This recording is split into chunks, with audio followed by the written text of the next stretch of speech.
Assalamualaikum warahmatullahi wabarakatuh. Izin memperkenalkan diri, nama saya Ihsan Nurhaliza dari kelas 2B PG PAUD dengan NIM 2009042. Saya akan menjelaskan roadmap yang telah saya buat pada mata kuliah Perkembangan Sosial Emosional, Moral, dan Agama Anak Usia Dini. Pada materi pertemuan ke-9 yaitu menjelaskan tentang fase perkembangan akhir masa kanak-kanak. Menurut orang tua, fase akhir masa kanak-kanak ialah fase yang sangat menyulitkan karena di mana anak-anak lebih banyak dipengaruhi oleh teman-teman sebaya daripada orang tua dan keluarganya. Menurut para pendidik, akhir masa kanak-kanak ialah sama dengan usia sekolah dasar. Anak-anak diharapkan dapat memperoleh banyak pengetahuan lebih luas untuk masa yang akan datang. Sedangkan menurut psikologis, akhir masa kanak-kanak ialah masa berkelompok, di mana masa anak-anak menginginkan lebih diterima oleh teman-teman sebayanya.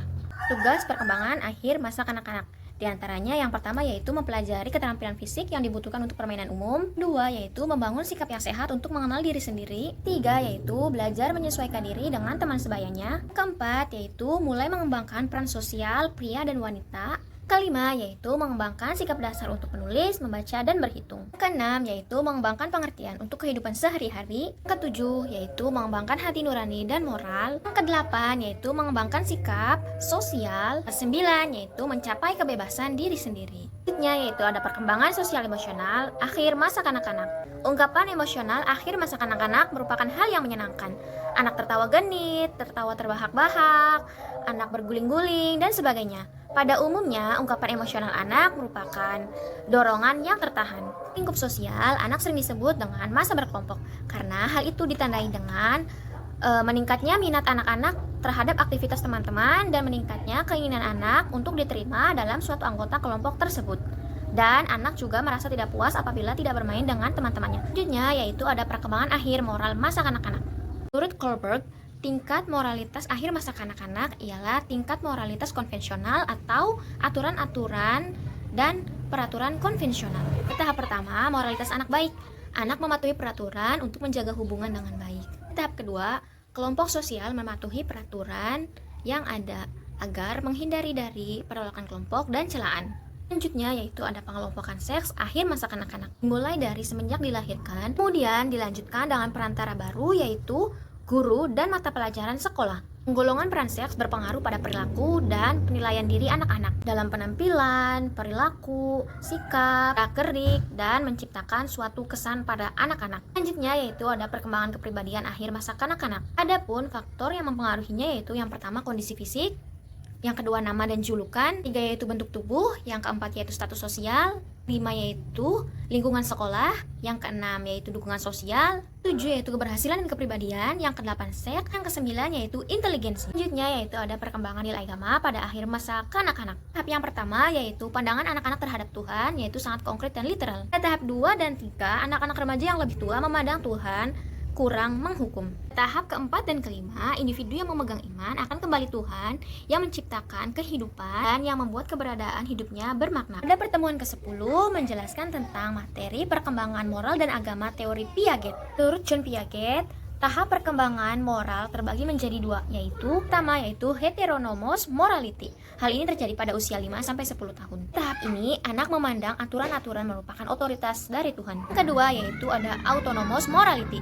Hal ini terjadi pada usia 10 tahun ke atas. Moral tumbuh melalui kesadaran bahwa orang dapat memilih pandangan lain melalui tindakan moral. Yaitu ada strategi perkembangan moral. Piaget dalam Slavina percaya bahwa struktur kognitif dan kemampuan kognitif anak didasari dengan perkembangan moral. Itulah yang akan membantu anak-anak untuk mengembangkan penalaran yang berhubungan dengan sosial. Selanjutnya yaitu perkembangan agama bagi anak usia dini. Menurut Harm dalam SID tahun 2012, perkembangan agama pada anak usia dini memiliki kedua tingkatan, yaitu pertama yaitu the fairy tale stage atau tingkat dongeng. Pada usia 3-6 tahun banyak dipengaruhi oleh fantasi dan dongeng. Maka dari itu, anak-anak menanggapi agama masih dengan konsep fantasi. Kedua, yaitu ada the realistic stage atau tingkat kepercayaan. Tahap ini, anak-anak menganggap Tuhan sebagai pengganti orang tua. Selanjutnya, yaitu pada pertemuan ke-11 membahas materi tentang perkembangan moral dan agama teori Kohlberg. Satu, yaitu prakonvensional. Terdiri dari yang pertama yaitu orientasi kepatuhan dan hukuman. Dua, orientasi minat pribadi. Tingkat dua, yaitu konvensional, terdiri dari satu, Orientasi keserasian konvensional. 2. Orientasi otoritas, yaitu tingkat 3 pasca konvensional. Terdiri dari orientasi kontrak sosial dan prinsip etika universal. Selanjutnya yaitu ada strategi perkembangan moral. Menurut Kohlberg, pengalaman sosial yang teratur merupakan prasyarat penting untuk perkembangan moral. Contohnya yaitu seperti melalui pendidikan yang tinggi. Yaitu ada perkembangan agama bagi anak usia dini. Menurut Kohlberg, perkembangan moral dan agama pada masa anak usia dini merupakan hal yang paling dasar. Tahap ini, anak-anak belum menunjukkan internalisasi nilai-nilai moral dan agama. Namun, sebagian dari anak-anak usia dini sudah memiliki keaktifan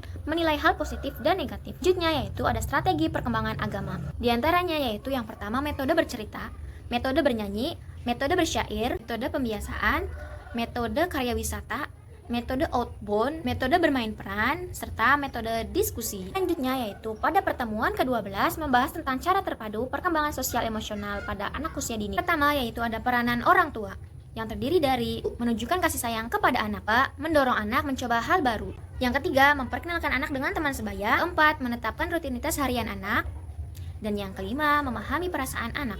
Dan yang kedua yaitu ada peranan keluarga, yang terdiri dari pertama yaitu membiasakan anak bangun pagi, membereskan tempat tidur dan olahraga. Kedua yaitu membiasakan mandi dan berpakaian bersih pada anak. Tiga yaitu membiasakan anak untuk memelihara dan menjaga barang-barang miliknya sendiri. Keempat yaitu membiasakan untuk mendampingi anak, mengerjakan tugas-tugas atau mengulang pembelajarannya. 5 yaitu membiasakan untuk pamit ketika keluar rumah. Selanjutnya yaitu ada peranan masyarakat, yang terdiri dari 1. Memberi pemahaman kepada anak untuk mencintai lingkungan sekitar. Kedua yaitu memberikan pemahaman kepada anak bagaimana cara berteman baik dengan orang dewasa maupun teman sebaya. Yang ketiga yaitu menjaga dan melindungi anak dengan baik. Serta yang keempat yaitu memberikan hal-hal yang sesuai dengan hak anak. Selanjutnya yaitu ada peranan sekolah, yang terdiri dari 1. Yaitu membiasakan siswa untuk memiliki budaya senyum, salam, sapa, sopan, dan santun. Kedua yaitu tiba di sekolah mengucapkan salam dan bersalaman serta mencium tangan guru. 3 yaitu menyapa teman, satpam, cleaning service, dan penjual di kantin. Yang keempat yaitu menyapa dengan sopan tamu yang datang ke sekolah. 5. Membiasakan siswa untuk berbahasa yang baik dan santun. Selanjutnya yaitu pada pertemuan ke-13 membahas tentang pandangan Islam mengenai pengembangan moral dan agama. Menurut Harun Nasution, agama berarti sebagai tidak pergi atau tidak berjalan, tetap di tempat atau diwariskan secara turun-temurun atau kekal. Yaitu ada nilai agama dan moral yang terdiri dari pertama yaitu menanamkan kepada anak-anak untuk menyembah Allah dan mematuhi kedua orang tua. Kedua yaitu mengajak anak untuk mengerjakan sholat tepat waktu sejak usia dini dan juga berbuat baik. Ketiga yaitu membiasakan anak untuk saling tolong menolong. Yang keempat yaitu mendidik anak dengan 3 perkara, yaitu mencintai nabimu, mencintai keluarga, dan membaca Al-Quran. Selanjutnya, pada pertemuan ke-14 membahas materi tentang karakter building. Karakter building ialah suatu proses atau usaha untuk memperbaiki, membina, membentuk karakter, sifat, budi pekerti, atau akhlak setiap insan sehingga menunjukkan tingkah laku yang baik yang berlandaskan dengan nilai-nilai Pancasila. Selanjutnya yaitu ada karakter strength. Menurut Park, Peterson, dan Seligman pada tahun 2004, karakter strength ialah karakter baik yang mengarahkan individu pada pencapaian kebajikan. Selanjutnya yaitu ada kebajikan dan kekuatan karakter yang terdiri dari kearifan dan pengetahuan.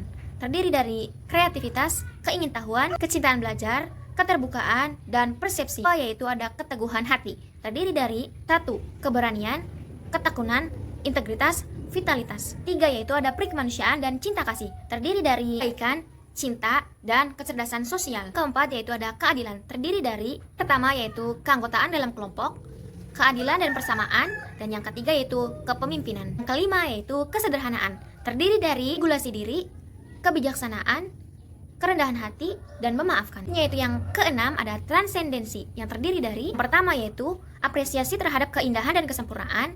Yang kedua yaitu harapan, bersyukur, humor, dan spiritualitas. Yaitu ada kearifan lokal.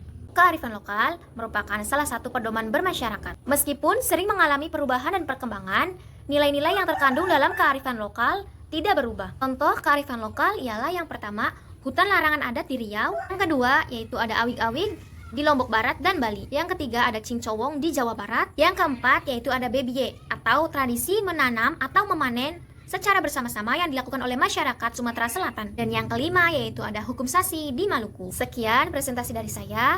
Kurang lebihnya mohon dimaafkan. Wassalamualaikum warahmatullahi wabarakatuh. Terima kasih.